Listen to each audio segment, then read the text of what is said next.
You might have already seen some of that, but we'll really start to push that even more now that you're making your summer plans. August 11th through 13th. Last but not least, I do want to invite up our pastor, Alison, to come and preach this morning. So let's welcome her as she comes.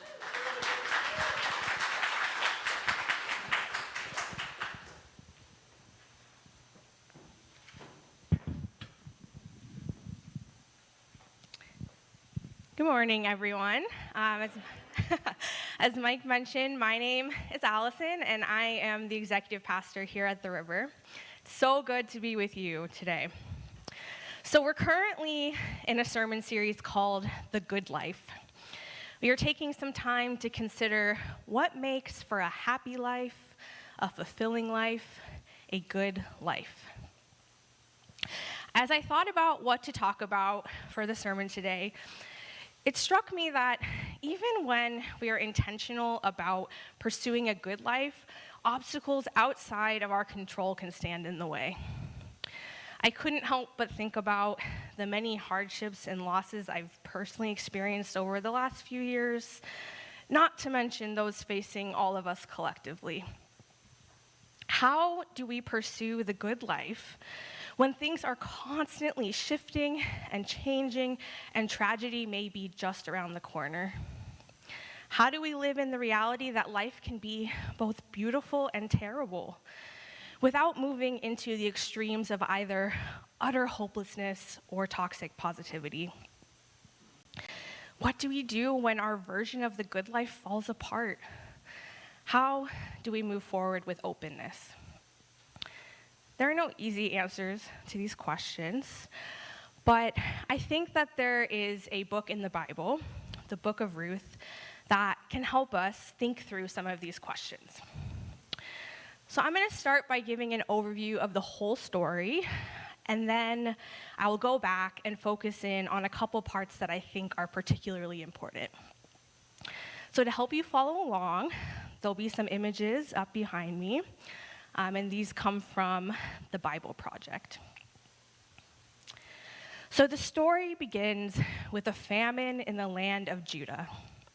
Because of the famine, Naomi, her husband, and 2 sons left Bethlehem and settled in the land of Moab. Sometime after they settled, Naomi's husband passed away, leaving Naomi with her 2 sons. Naomi's sons went on to marry local Moabite women. Their names were Orpah and Ruth. Unfortunately, after about 10 years, tragedy struck again, and both of Naomi's sons passed away. Left without the protection or economic support of her husband and sons, Naomi decided to return to Bethlehem. Naomi had heard that food had returned to the land and wanted to return to her people. Naomi urged her daughters-in-law to remain in Moab and to remarry to ensure their own protection and economic security. Orpah agreed to follow Naomi's advice. However, Ruth refused to be parted from Naomi. This is where we get this famous speech from Ruth. Ruth said to Naomi, "Do not press me to leave you, to turn back from following you.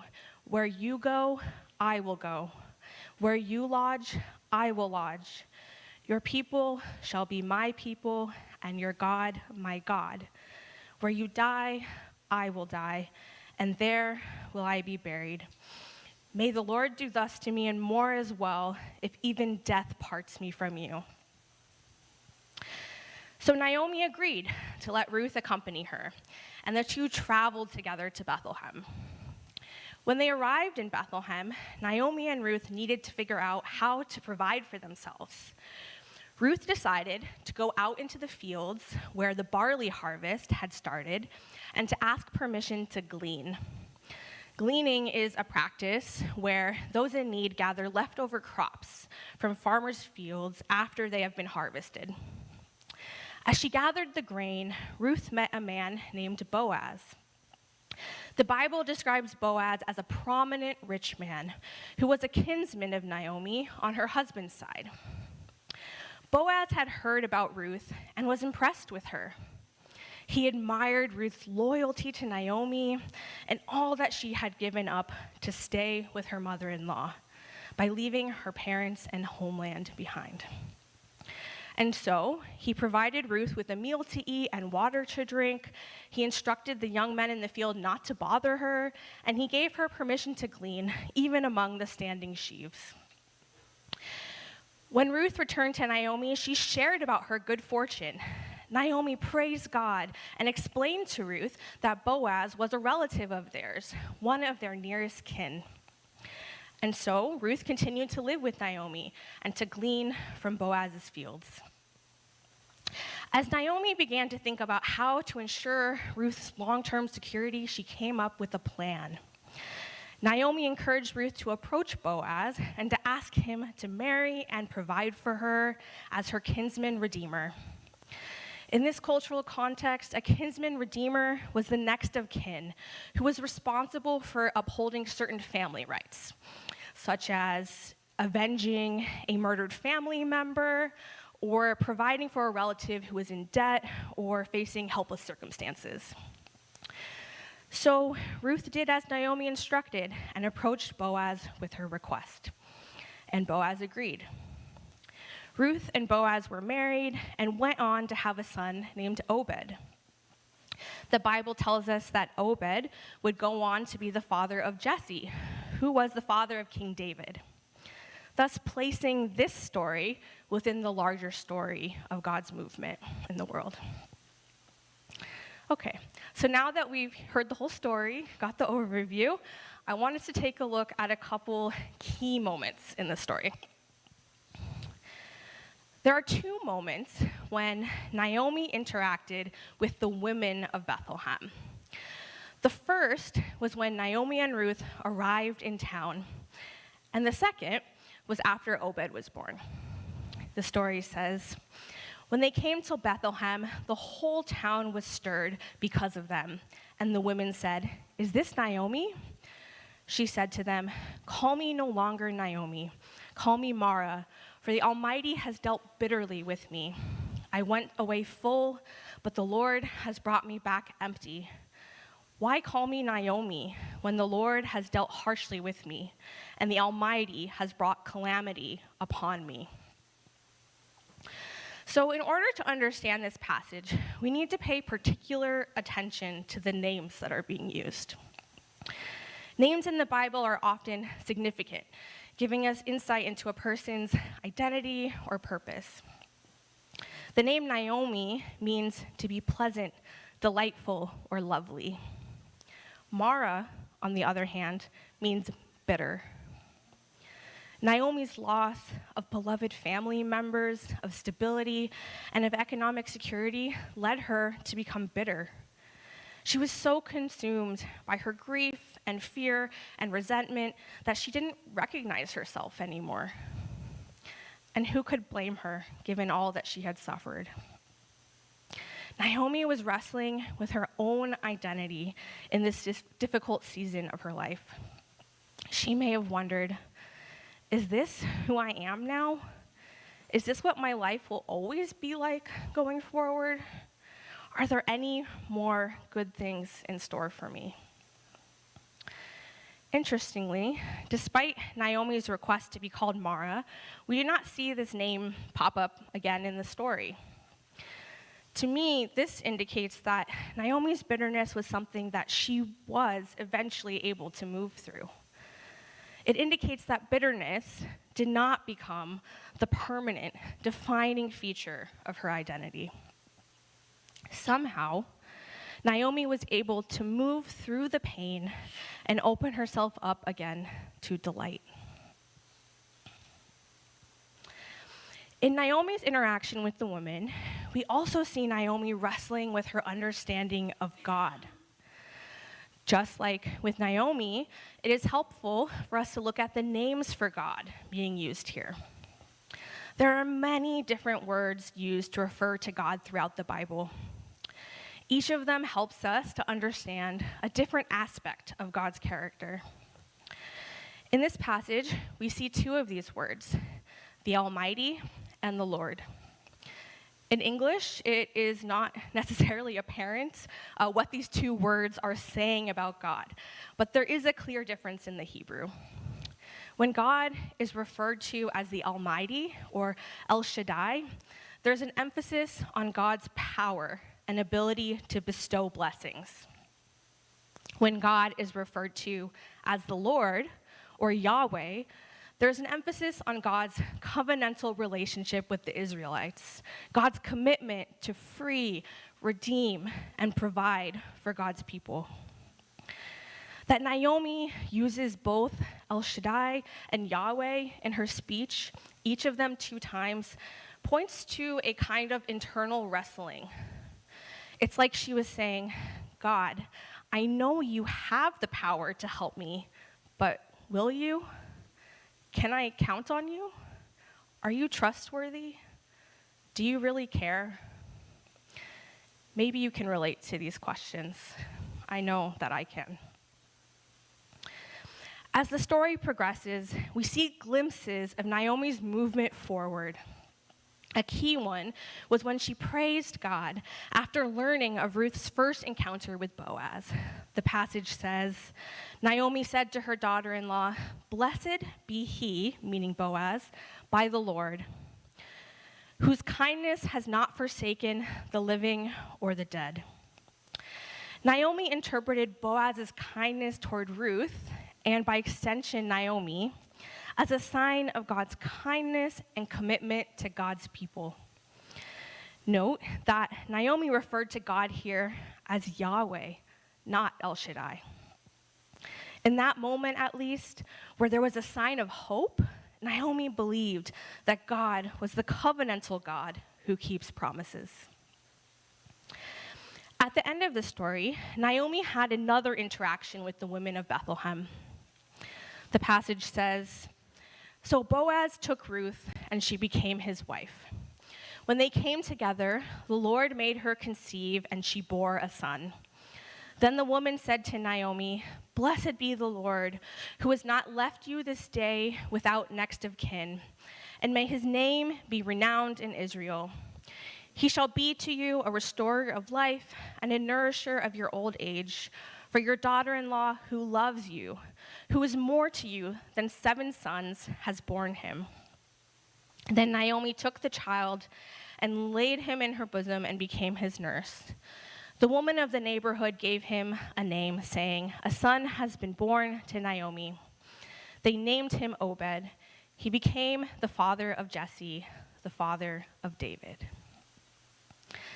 After all that Naomi had suffered, the women were excited to celebrate Naomi's positive change in circumstances, which they attributed to God's, Yahweh's, provision.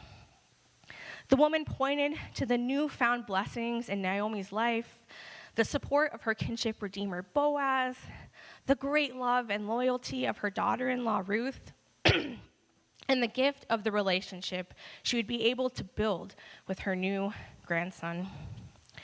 All of these things were worth celebrating and praising God for. And yet, it is interesting to me that it was the women singing these praises to God, not Naomi herself. We can only speculate as to why this was the case, but I wonder, was this moment purely celebratory for Naomi, or was it somewhat bittersweet? Was Naomi missing her husband and sons?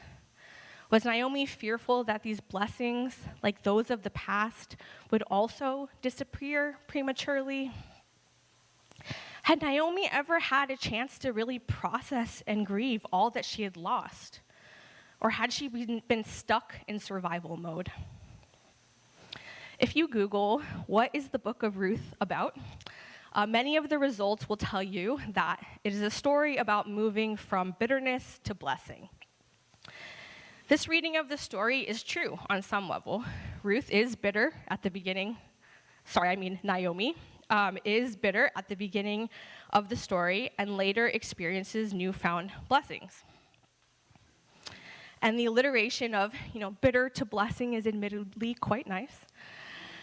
However, I challenge the conclusions that many of these readers reached. They're conclusions that just because the story ended with redemption, all is well in Naomi's world. As satisfying as it is to tie up a story neatly in this way, it doesn't quite mesh with my experience of what it's really like to live in our world. Certainly, beauty can come out of brokenness, and we can find silver linings and things to be grateful for even in the darkest of times. But that doesn't mean that our losses have been wholly restored or the impacts of our suffering have been completely erased. The truth is more complicated. Joy and sorrow simply coexist. For me, Naomi's silence at the end of the story is a sign that she was living in the midst of this complexity. The woman may have been eager to tie things up neatly, to look on the bright side, to put the tragedy that they themselves had not experienced firsthand behind them. But maybe Naomi wasn't quite there yet. Have you ever been in that place where those in your life were urging you to move on and count your blessings while you were still counting your losses? In their book, Good Enough, Kate Bowler, author and professor at Duke Divinity School, and her co-writer, Jessica Ritchie, explore why this impulse to count our losses can actually be incredibly healthy. In the book, they wrote, "Loss requires us to reimagine hope. But before hope comes acknowledgement. Let us count not only our blessings, but our losses." That might sound negative to people accustomed to leaning on optimism, but there are good reasons for starting with a deep accounting of loss. Honesty allows us a moment to pause and take stock before we forge ahead. Bowler and Ritchie caution that if we do not take the time to honestly take stock of our losses and to understand their impacts on us, we may end up experiencing something called identity foreclosure. When this happens, we can get stuck in a form of tunnel vision, only able to picture the future we had imagined for ourselves, unable to envision new, life-giving possibilities. To get ourselves unstuck, we must first be honest with ourselves about all that we have lost and all the things that we had hoped for that will never come to be. This brings me to my first practical suggestion. Give yourself time and space to grieve your losses. For some of us, this is a natural practice. But for others of us, it requires some intentionality. Bowler and Ritchie give this advice. When you cannot have the future you imagined, let the tears flow. Let yourself mourn. Pour out your grief in all its truth, with all your power, in whatever form comes, with words or songs or talking with friends. Long walks, or screaming into the void. Let it out. Tell God the whole of it, even though it hurts, and especially the honest, angry parts. Anger is our soul's sentry, put there to protect our boundaries and the vulnerabilities we carry. There is a time to mourn. Let it take up as much space as it needs. Your future self can wait. I can't help but ask, what might have it been like for Naomi if she had ever had the safety to do this? Her precarious situation did not afford her the space to do so, but it makes me wonder, would she have still found herself in places of bitterness and voicelessness? My second practical suggestion is this. Be intentional about practicing non-toxic gratitude. By non-toxic gratitude, I mean gratitude that is authentic and not used to numb or suppress difficult feelings. Just like genuine grief can help free us from bitterness, so too can genuine gratitude. And just like with expressing grief, gratitude is a practice that comes easily to some of us and requires intentionality from others of us. If you need to grow in this area, start by identifying one thing each day that you're truly grateful for. It can be something profound or something incredibly simple. As this practice becomes more natural, challenge yourself to start making longer lists. In addition to helping us move through bitterness, the experience of gratitude is associated with many mental and physical benefits. Studies have shown that feeling thankful can improve sleep, mood, and immunity. Gratitude can decrease depression, anxiety, difficulties with chronic pain, and risk of disease. With all those benefits, it's worth giving gratitude practice a try. I'd like to leave you with one final suggestion, a book recommendation. Recently, I was introduced to a wonderful book. Thank you, Emily Noto, for that. The book is called Dear God, Honest Prayers to a God Who Listens. And it was written by Bunmi Ladatan. The amazing thing about this book is that the prayers are so honest and vulnerable. They put voice to so many things I've felt over the years but couldn't quite express in words. And reading them has been freeing me up to be more honest with myself and with God about what I really think and about how I really feel. To find the words to count both my losses and my blessings. I highly recommend giving this book a read. So to end this sermon today, and as the worship team comes back up, I'm going to share one of Ladatan's prayers and then one of my own. Feel free. Ladatan wrote, "Dear God, I decided not to believe in you.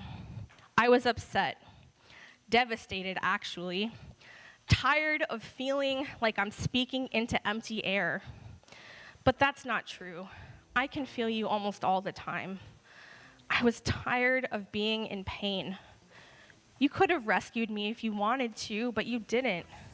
That made me so sad and angry. So I renounced you in my soul and turned my back for 3 solid hours. Did you miss me? I'm still kind of mad." And I, Alison, pray, God, help us to be honest like Bunmi Ladatan, honest with you and also with ourselves. Be with us as we wrestle with who we've been, who we are now, as well as who you've been and who you promised to be. Help us not to lose ourselves in bitterness, but give us the strength to grieve and be grateful all at once.